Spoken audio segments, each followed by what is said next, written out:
Any further discussion? Seeing none, all in favor of the motion say aye. Aye. Passes 3-0. Item number 6 on our agenda tonight, consider the application of Whitworth University for a franchise to construct, operate, and maintain university infrastructure in, over, along, and under county right-of-ways in Spokane County, Washington. Welcome back. Yep. Considering the application of Whitworth University for a franchise to construct, operate, and maintain various university infrastructure within Hawthorne Road, we ask that this item be continued until November 8th at your 2 o'clock meeting for a hearing. Okay. So do I have a motion to continue item number 6 to November 8th at 2 p.m.? So move.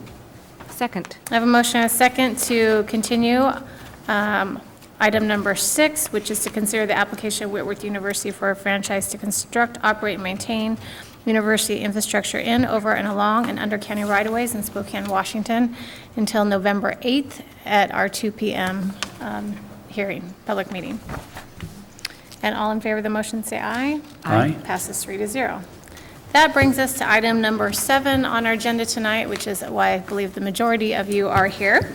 This is to consider the 2017 Newman Lake Flood Control Zone District budget. And we'll start with Mitch Reister, our county engineer, and you can introduce staff as they come up. Okay.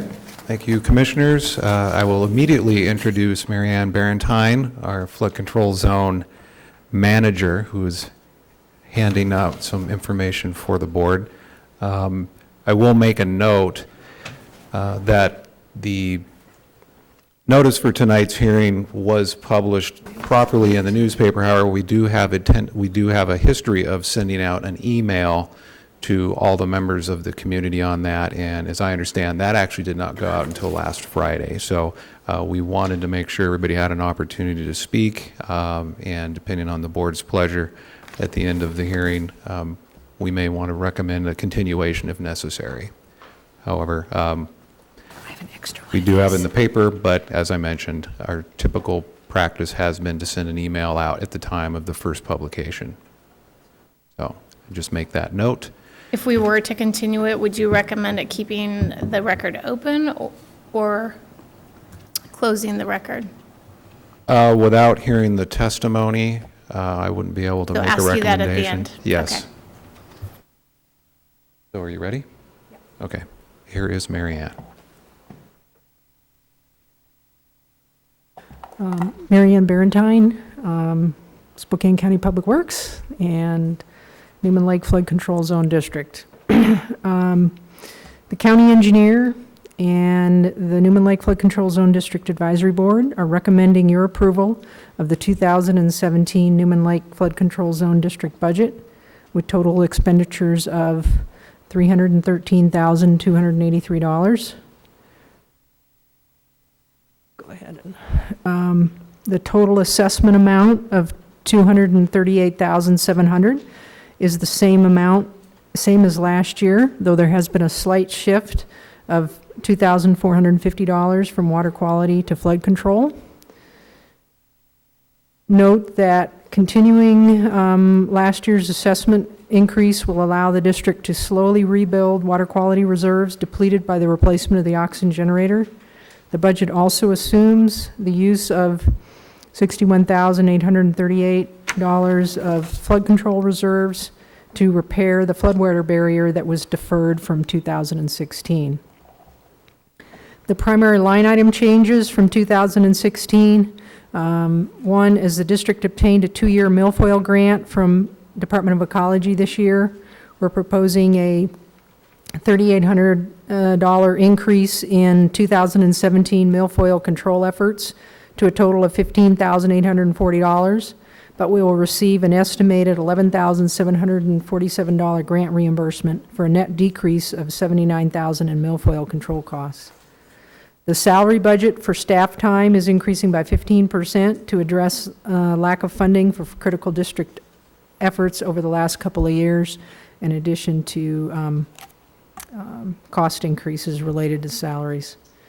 The alum budget is being increased about $2,900 to partially address the increased cost of alum.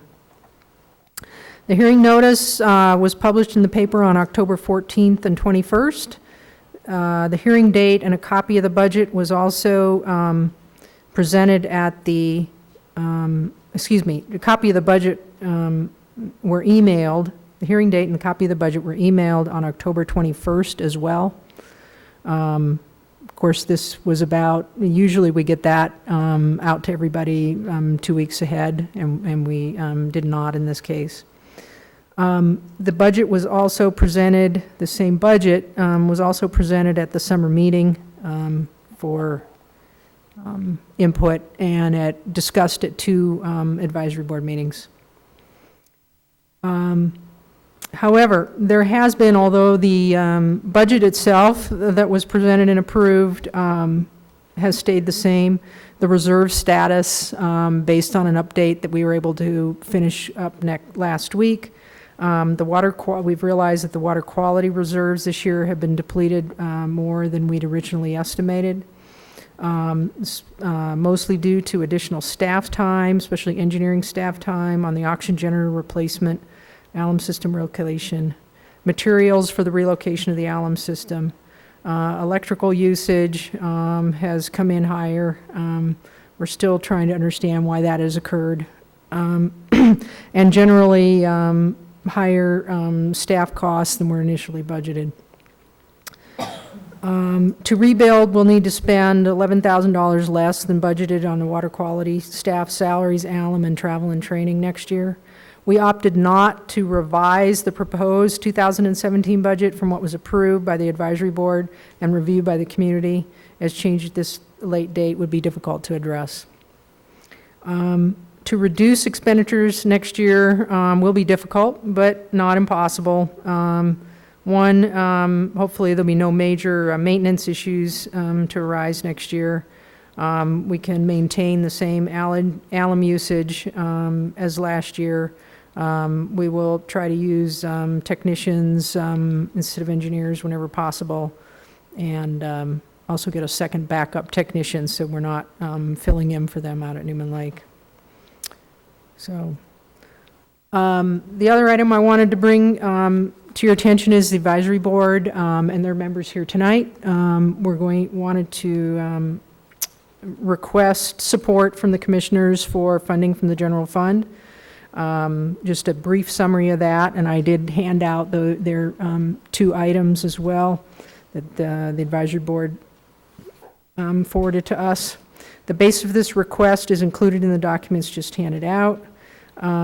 Advisory board members, are here. And in summary, it's as follows. 1, inequitable assessments of about $14,000 a year for the last 10 years. Minus the $8,000 already received, so their total request for that is $132,000. The replacement of the air sep unit based on premature failure and lack of maintenance, they're requesting $43,000. And the cost of performing a benefit assessment revision update of about $30,000. Mr. Burley, in the email that I provided a copy, questioned the duration of the BOCC knowledge, 5 years versus 10 years, questions the cause of failure as staff lack of maintenance, and supports the $30K for reappraisal to fix the current inequities. We did have a few staff comments on that proposal. One, the BOCC was notified of the issues with fairness in 2007 and did contribute $8,000 in 2012. However, substantial efforts have been made within the limits of state law. Voluntary assessment requests were sent out in 2011 with only one $100 donation, and proposed legislation to allow assessment map changes with greater ease failed in 2012. Other funding options have also been reviewed. In 2007, the $8,000 estimate of reduced revenue due to assessment corrections needed was based on a lower total assessment, $188,000 versus $238,000 now, a 27% increase. Included only the larger discrepancies, but the smaller ones do add up. And there has also been a few new segregation and merges since 2007 that added to the total. The current estimate of $14,000 annual loss of funding due to these inequities and map errors is accurate, however. The staff does feel that the oxygen generator obsolescence issue is a valid one. We could have repaired the damaged air sep unit for about 23 to 28,000, 16 to 18,000 for sieve bed replacement, and 6 to 10,000 for valve repairs. But the unit would still be difficult to maintain. The control boards and control valves have limited parts availability. So the AB recommended, advisory board recommended full replacement for future reliability. Also would like to note that the Northwest area rep for the AirSep manufacturer did not bid on the repair because they were concerned about not being able to complete it and have operational equipment at the end. Therefore, we think that the most that could be claimed would be $16,000 for the sieve bed replacement as improper operation and maintenance. The valve work was just deferred maintenance. Conclusion, the county engineer and the district advisory board recommend adoption of the proposed 2017 Newman Lake Flood Control Zone District budget with consideration of the advisory board request for supplemental funding. Any questions? Any questions of Marianne or staff? Clarification. Yes. Marianne, so I wasn't sure I was keeping up on this, on the AirSept. You're saying that what were you saying again about the $16,000 you thought could be claimed on the AirSept? Well, What do we, we're not exactly sure how the sieve bed were damaged. One of the units, we had 2 operating units, and when we tested them in 2015, we found out that one of them had reduced oxygen purity, was being discharged. We don't know exactly how that one set of sieve beds was damaged. We did do the maintenance as described in the operating and maintenance manual. However, there'd been some updates in terms of the operation manual and how the operating range it should have been operated in. That could have been an issue. It could have been what they call overdrawn, operated at a too low of a pressure, too much demand on it. In any case, we don't know exactly. But if you did accept the case that the staff somehow was responsible for that damage, in our opinion, that the cost of the damage is actually only about $16,000 to $18,000, which would be the cost of replacing that sieve bed and bringing it back to operating condition.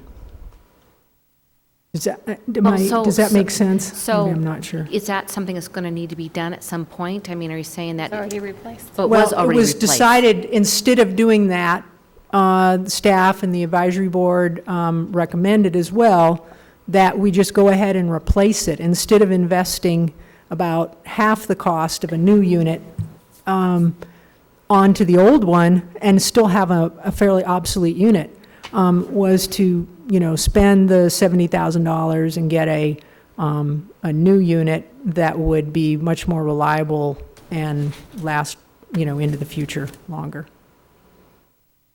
Any other questions for Marianne or staff? Okay, thank you, Marianne.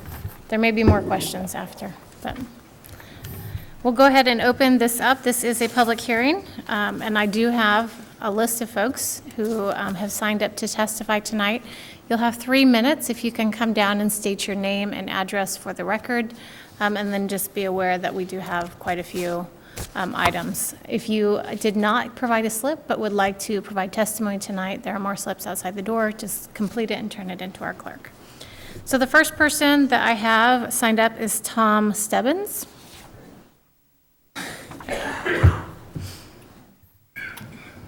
Tom Stebbins, North 12428, West Newman Lake Drive, Newman Lake. I've been a landowner for 12 years and lived at the lake for 8. We have 23 acres of property there, 200 feet of frontage, and then the rest is forestry on a steep lot. We love the feel of the lake, really ever since we saw it in 1995, and we're fortunate enough to be able to get there on 2003. So this is our home. We want to help the community by the lake and enjoy that for the long term. As a downtown Rotary member, it's to give back to the community. So we've been active for the last 5 years trying to do that. I served 4 years on the advisory board. The quick assessment from my standpoint is water quality issue has been addressed in a global sense 20 years ago. The milfoil came into the lake. It wasn't caused by, for the most part, it wasn't caused by people at the lake who are now paying for the milfoil. And then we have overall, we have a funding issue. That's the biggest thing. So we have 770 people paying for the fixes at Newman Lake. And how it's done and everything else, I know more people are going to be testifying about that. I support where Dennis is coming from on his position and his request. I also wanted to pledge my support to what my basic understanding of Mitch Reister's effort to expand alternative funding for not only Newman Lake, but for the whole Spokane County. And I would add to that pledge effort to work with the county commissioners as we address it from a state standpoint, because I think we have a funding issue is the primary issue, which then creates all kinds of pressure on the budget. So as we micromanage the budget, the challenge I've had of being involved is trying to understand where the line items are and what we can control. So as you go through the budget, most of them are pretty clear cut, but we have two huge items that 35 to 40% of our budget is staff, of which, having spent 4 years with them, it has been a challenge. So the frustration that I have is accountability and action. So who is ultimately responsible? Is it an AB board that basically meets 8 hours a year? Or is it staff that put in the hours that are here? And staff have primarily made the decisions. So we've had an AirSEP situation that occurred. We didn't have a maintenance plan. We've hired people to provide maintenance. We didn't hold them accountable. We've had all kinds of, that's one topic.